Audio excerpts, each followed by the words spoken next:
So I've been trying to work out how I wanted to do this video for approximately a couple of days now. Looking around, it is now April 30th, we are in the evening. The sun is just about setting, and why that's important is that I've decided to take part in a little game jam called Maywolf. Now, as many of you might not know, I'm a furry. And Maywolf is a furry visual novel game jam. It is based around the idea of what's called the genre Maywolf. Now, Maywolf is a vague genre, but the key examples would be Echo Project's Ad Astra. That is an example of a Maywolf. Liar, I think, falls into the category as well.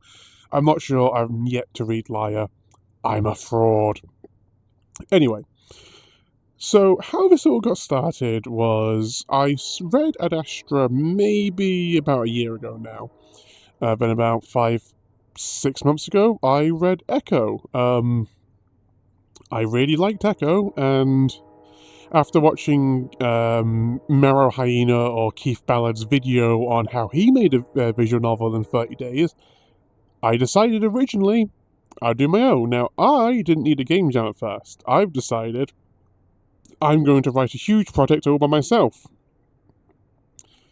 I shouldn't have done that. I have no concept of scope management. I am not a writer in any formal sense. I'm not a programmer. I can't even draw. However, that project is now about 50,000-60,000 words. However, I decided that to prove to a few people in my friend group that one, I can actually get something finished. And that's actually more for me, because I've got a habit of committing to things and then getting bored of them. But for other people in my friends group, there's other people who are a bit more, I don't want to say negative, but they doubt themselves. And they doubt themselves about as much as I usually do. And there's people who've got ideas of visual novels. There's one of my boyfriend's servers, and he says that he doesn't know where to begin. So I thought the best way to do it would be to steal from Mero Hyena and join a game jam, just to show people that if you're someone who has an idea, you're creative in that sense. You're not an artist, you're not a writer, you have nothing, you're not a programmer, you can still do this. So here we are. Outside Echo, Arizona, or I think it's Arizona. I think there's a debate on that. Doesn't matter. And I'm announcing my Maywolf project. So my Maywolf project is actually going to be based on the main theme of that game. The game jam. The main theme of the game jam is roll for initiative, which is a fun little idea. A little bit of D&D. Who doesn't like D&D? Other than people in the 90s, apparently. Regardless, the whole idea is that was just sort of an inspiration, and then the overarching theme actually is folklore. And in a miraculous turn of events, the loose plan that I made when I originally joined a couple of months ago wasn't really folklore, but when I was visiting my boyfriend fairly recently, and we were getting some pictures from Maywolf, this is about a couple of days before they announced the theme. Offhandedly on this hike where we were getting pictures, I just decided to ask, what folklore does Mallorca have? And we started talking and looking into it, and then they announced the theme was folklore. Okay, so I guess we have some inspiration to draw from now, and that inspiration really bled into different ideas. So Mallorca has a few societal issues.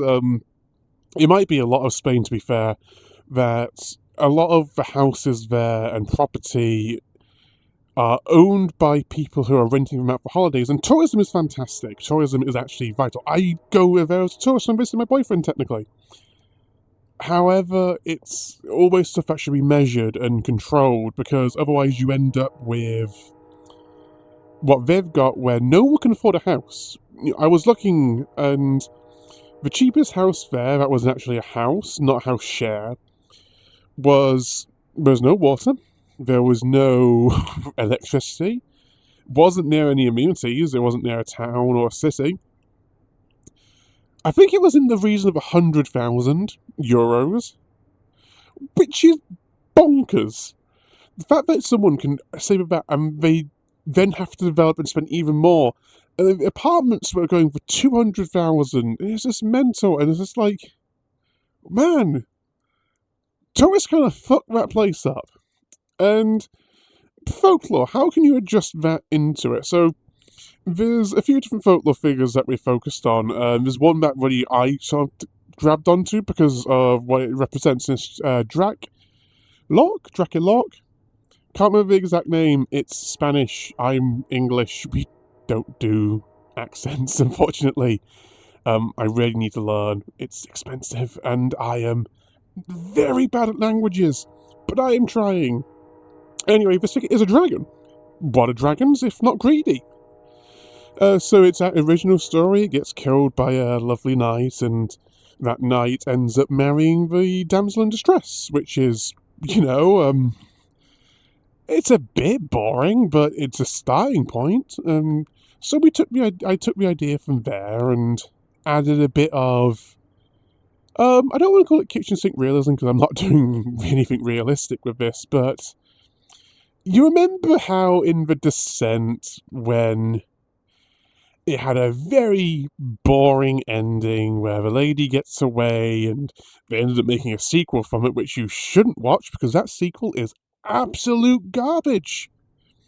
So the original ending, the lady's still in the cave and she ain't getting out.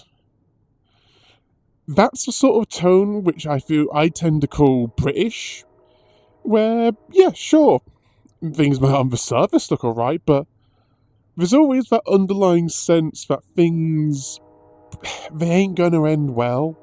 Even when they do end well and there's progress and there's advancement, that advancement always needs some form of sacrifice or getting to that point where you want to. It's not gonna be a comfortable experience for everyone. So, much like our Team Sum, Seka, Umber, Sum, it adds up together. I'm a fucking genius for that one, you gotta hand it to me. But we're combining the Spanish folklore and the Spanish situation with English storytelling to basically create this story of a group of people who, they might not be the most connected or really, other than the main character and his wolf, they're not alike, other than a underlying connecting theme of being queer. These people are coming together and they are trying their best to make a difference, but unfortunately for that difference, it's going to take a lot of effort from them and there's going to be pain. But that pain might be worth it. It might not be worth it. We'll discuss that when we get to the actual story. I'm not going to spoil everything because you should go read it. Hopefully soon it'll be out and I won't be a fraud. But I just have this vision in my head and I'm bringing my boyfriend into it, who has so kindly offered to do the sprites for me. As much as Maywolf comes with a set of sprites for different characters, I like this guy. This guy is fucking radical. Look at him! An axolotl based on Thanatos? Excuse me! Masterstroke. Absolutely a masterstroke. I wish I could use... Honestly, I might still speak to Umber about adapting that design because he is so cool. But all these artworks and sprites that we can use and all the music you can use, we've got they present you with these tools in this game jam and they give you so much inspiration through the form of the theme, the rules, the structure, and there's just enough for everyone to work off of. And I'm looking forward to it. This is a bit of a ramble. It's not really a devlog because I have no idea how to do these things. As you can tell, this is kind of my first time doing it, and I keep looking away from the camera, walking around. That's because I do this a lot when I'm talking. Hello, I'm a burb. Anyway, I just wanted to say thank you for watching the video, and thank you for coming along with this little journey. It'll be in a little playlist, and I'll update you as I go along, and you can look at my Blue Sky and maybe post from there how it's going. I'm not going to update you every day for the simple fact, a lot of these days, it's just going to be, today I did some writing. Okay. I can't tell you about it, because that'll spoil the game.